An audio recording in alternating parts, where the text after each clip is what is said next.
Que la paz de nuestro Señor Jesucristo esté con todos ustedes, queridos amigos, querida comunidad cristiana. El matrimonio mmm, verdaderamente tiene sus matices.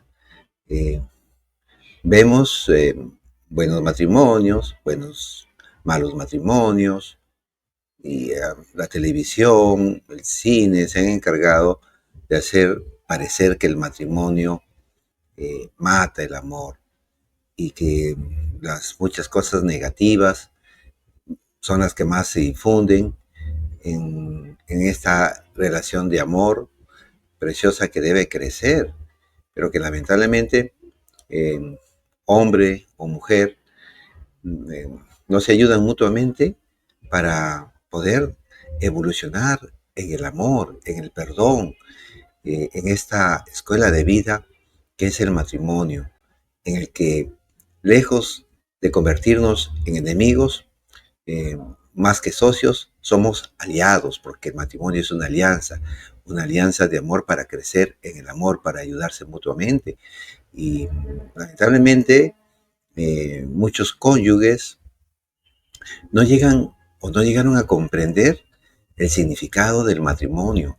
Y me estoy refiriendo al matrimonio cristiano. Tanto el Antiguo Testamento como el Nuevo Testamento nos muestran bellamente cómo Dios ha visto esta alianza, primero, con el pueblo de Israel como un matrimonio. Y a Dios le dolía grandemente cada vez que el pueblo de Israel caía en idolatría, de ir a falsos dioses, a ídolos. Y eso para Dios era una prostitución y era una afrenta gravísima a su amor. Pero sin embargo, y así también lo va a mostrar después Cristo, en la pasión, en su muerte y obviamente en su resurrección, que para él el amor prevalece más allá a veces de los comportamientos indecorosos de, del compañero de vida, en este caso de la iglesia. Eh, Comúnmente escuchamos decir de nuestros hermanos que se han separado de nuestra iglesia, que la iglesia católica se corrompió y que, y que pues algunos, como los restauradores, quienes son testigos de Jehová, de la iglesia de los santos de los últimos días, es decir, los mormones, tienen esta idea que la iglesia, nada más en el primer siglo, por decirlo así, en el primer año de matrimonio de Cristo con la iglesia, esta se corrompió. Nuestros grupos de los hermanos evangélicos enseñan, algunos grupos, ¿no? Algunas iglesias, algunas sectas, y lo digo con respeto, no para ofender a nadie, que pues la iglesia se corrompió a principios del siglo IV, que el emperador Constantino utilizó la iglesia para conquistar y mantener atrapada a la población del Imperio Romano, que se estaba haciendo cristiana. Entonces surgen todas estas enseñanzas, eh, y pues, pero vamos a ver que eso trastoca gravemente lo que Cristo y lo que los apóstoles dejaron escrito en la Biblia. Y vamos a ver que el matrimonio es algo que Dios quiere y que ha mantenido este lazo de unión con la iglesia en una forma esponsal, en una forma de matrimonio, y que pese a las deficiencias de la iglesia, Cristo jamás la va a aborrecer. Y Cristo se compromete ya desde el momento que empieza a enseñar que el matrimonio es indisoluble. Miren cómo nos explica ahí en Mateo capítulo 19, versículo 3, en adelante, se lo voy a leer hasta el 9, que para Cristo la unión de un hombre con una mujer, y que vamos a ver que esto es un signo sacramental, como después San Pablo lo va a explicar en la carta a los Efesios en el capítulo 5, que el matrimonio de un hombre y una mujer es signo del amor de Cristo a su iglesia, como un matrimonio. Eh, Mateo, aquí en el capítulo 19, nos muestra que los fariseos se le acercan a Jesús para ponerle a prueba con esta pregunta. Le preguntan, ¿está permitido a un hombre divorciarse de su mujer por cualquier motivo? Los judíos, ya para el tiempo de Jesús, habían acuñado variedad de justificaciones para que el hombre pueda despedir, divorciarse de la mujer. Entonces, este machismo afectaba gravemente a la mujer, por cierto, ¿no? La mujer no podía divorciarse por sí. Pero vamos a ver lo que Jesús responde. ¿No han leído que el Creador al principio los hizo hombre y mujer? Y dijo, el hombre dejará a su padre y a su madre y se unirá con su mujer y serán los dos una sola carne. Esto es un misterio, es un misterio como luego San Pablo lo va a desarrollar. Una sola carne, ¿cómo va a ser eso, no? Las dos personas están, digamos, siempre están separadas, pero Cristo, Dios Todopoderoso, nos va a decir que son una sola carne, un solo cuerpo. Más adelante, en la carta también ahí, en la primera de los Corintios, capítulo 12, versículo 13, al igual que la carta a los Colosenses, capítulo 1, versículo 18, nos van a mostrar que Cristo es la cabeza y la iglesia es su cuerpo. Un solo cuerpo, una sola carne. Versículo 6. De manera que ya no son dos, sino una sola carne. Pues bien, lo que Dios ha unido, no lo separe el hombre. Aquí Cristo Jesús está comprometiendo su palabra. Si luego Él se va a unir a la iglesia como su esposo y va a tener a la iglesia pues como su esposa, Cristo aquí se está comprometiendo que por ningún motivo Él puede separarse de su esposa. El versículo 9 lo va aclarando. Yo les digo, el que se divorcia de su mujer fuera del caso de fornicación y se casa con otra, comete adulterio. Palabra del Señor, gloria a ti, Señor Jesús. Antes les decía que esto de divorciarse e irse con otra mujer para el Señor, nuestro Dios, ahí en el Antiguo Testamento, eso era como prostituirse, era cometer adulterio, cuando se iban a buscar pues los israelitas a dioses paganos.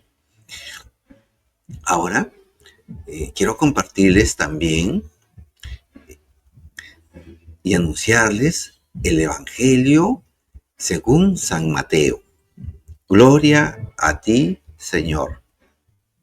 Se acercaron a Jesús los discípulos de Juan y le dijeron, ¿por qué tus discípulos no ayunan como lo hacemos nosotros y los fariseos? Jesús les respondió, ¿acaso los amigos del esposo pueden estar tristes mientras el esposo está con ellos? Llegará el momento en que el esposo les será quitado y entonces ayudarán. Nadie usa un pedazo de género nuevo para remendar un vestido viejo, porque el pedazo añadido tira del vestido y la rotura se hace más grande. Tampoco se pone vino nuevo en odres viejos, porque los odres revientan, el vino se derrama y los odres se pierden. No, el vino nuevo se pone en odres nuevos y así ambos se conservan. Palabra del Señor, gloria a ti, Señor Jesús.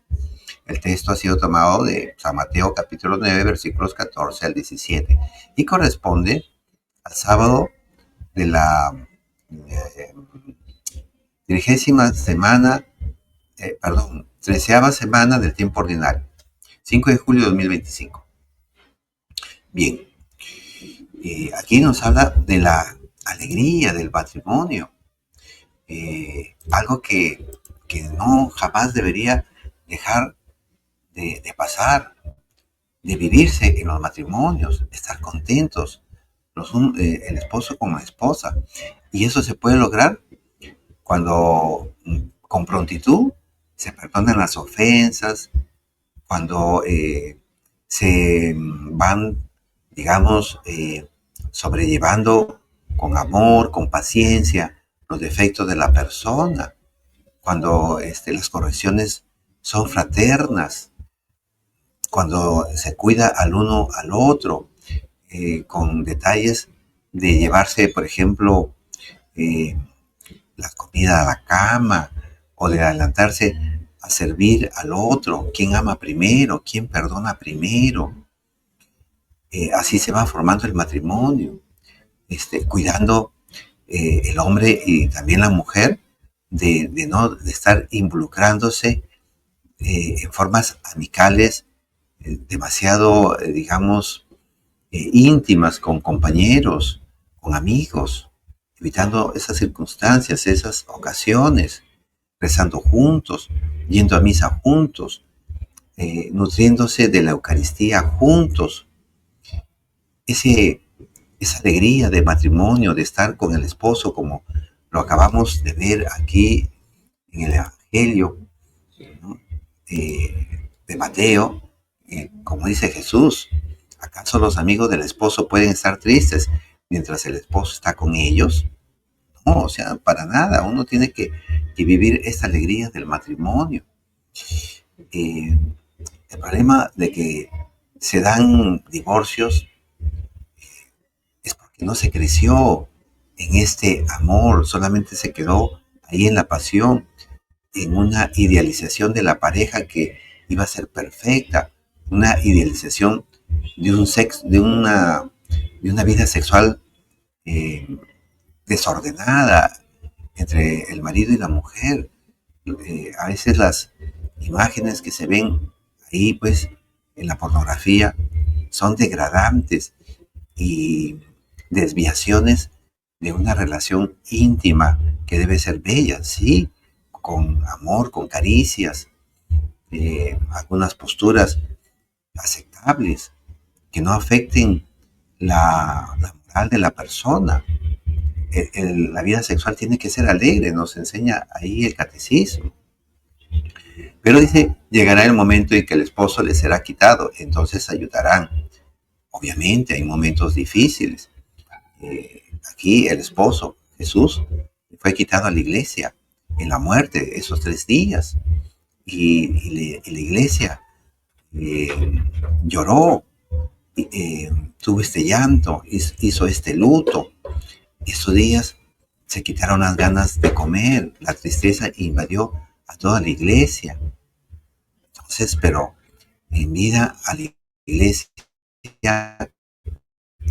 vamos a ver cómo es que Jesús cuida de la iglesia. Y a pesar de estas infidelidades, de estas situaciones de deslealtad que sufrió Cristo, eh, Él la siguió amando. Y esta muestra de amor de Cristo luego va a ser que los apóstoles, los discípulos, sean recíprocos en este amor de fidelidad hacia Dios.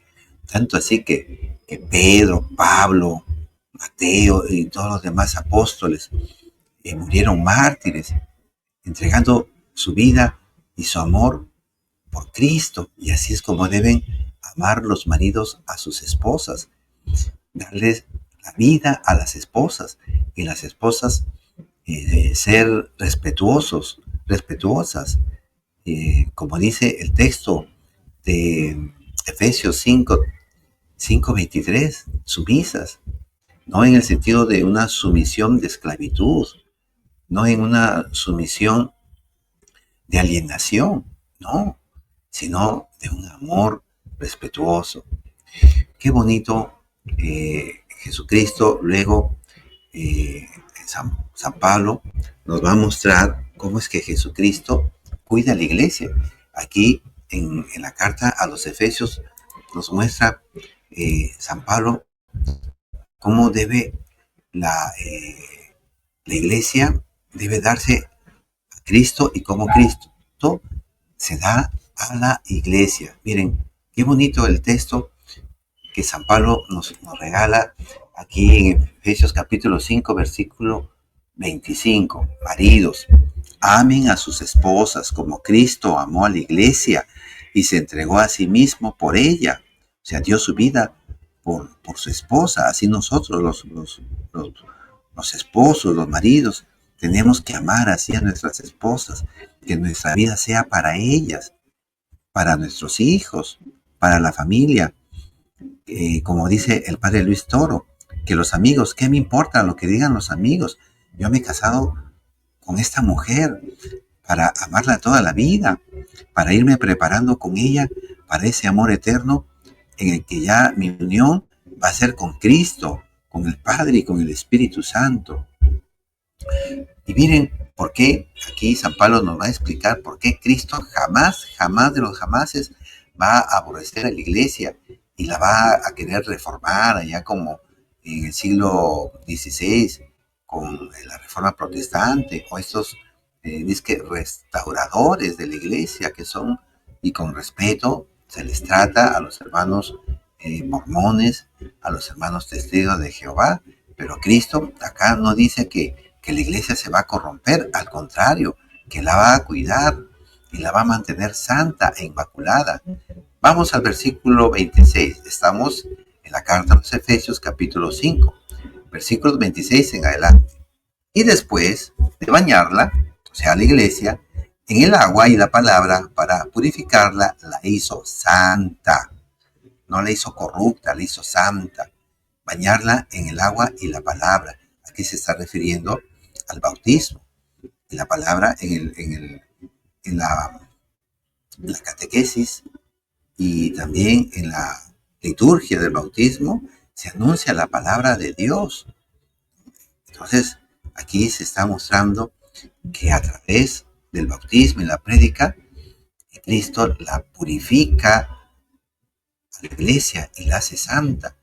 Cada miembro, cada catecúmeno que se bautiza, que escucha la palabra de Dios, se purifica. Y por eso es que la iglesia es santa, no por méritos de nosotros, sus miembros, sino por causa de Cristo mismo, que instauró el bautismo para de esta manera librarla del pecado. Obviamente, los miembros de la iglesia estamos pecando, pero a la vez Cristo ha dejado también el sacramento de la confesión de pecados, de la reconciliación. Ahí en Juan capítulo 20, versículo 23, a quienes ustedes les perdonen los pecados, les quedarán perdonados, etc. Entonces, de esta manera, Cristo va purificando y manteniendo santa la iglesia. Versículo 27. Pues quería darse a sí mismo una iglesia radiante, sin mancha, ni arruga, ni nada parecida, sino santa e inmaculada. Si la iglesia es santa e inmaculada, ¿por qué Cristo la va a aborrecer pese a que en los 20 siglos miembros de la iglesia han caído en pecados graves? Siempre ha habido rupturas dentro de la iglesia, divisiones, como por ejemplo los hermanos de las iglesias orientales de Grecia y hacia el este, que se separaron los turcos, ¿no? La iglesia allí en Turquía, en Constantinopla o Bizancio, que también se separó en 1054, o nuestros hermanos de Alemania, que formaron ahí la primera iglesia protestante alemana, reformada, del luteranismo. Se han dado estas situaciones, han habido rupturas, pero Cristo no abandona a la iglesia. Luego nos dice el texto de San Pablo a los Efesios, versículo 28. Así deben también los maridos amar a sus esposas, como aman a sus propios cuerpos. Amar a la esposa es amarse a sí mismo. ¿Quién en su sano juicio pues se va a herir? A veces, claro, personas que están pasando graves depresiones se suicidan, se dañan a sí mismos. Pero una persona coherente no haría eso. Versículo 29. Y nadie aborrece su cuerpo y nadie aborrece su cuerpo. Cristo es la cabeza y la iglesia es su cuerpo.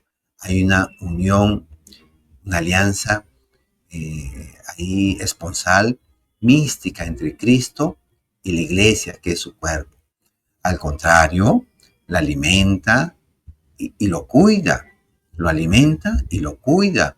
Y eso es justamente lo que Cristo hace por la iglesia. 20 siglos Cristo ha realizado esto. Es lo que nos dice Mateo ahí en el capítulo 28, versículo 20. Y yo estaré con ustedes todos los días hasta el fin del mundo, hasta el fin de la historia.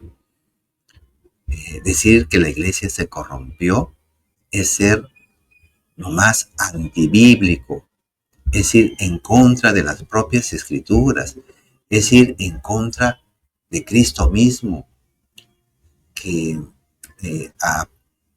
se ha comprometido con la iglesia para estar con ella hasta el fin de los tiempos, manteniéndola santa, inmaculada, radiante, sin mancha ni arruga.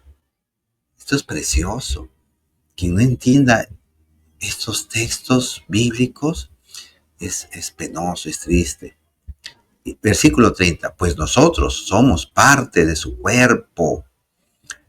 La escritura dice, por eso dejará el hombre a su padre y a su madre para unirse con su esposa. Era lo que leíamos anteriormente aquí en Mateo capítulo 19, ¿no? Pues bien, dice acá, el hombre dejará a su padre y a su madre y se unirá con su mujer y serán los dos una sola carne, de manera que ya no son dos, sino una sola carne.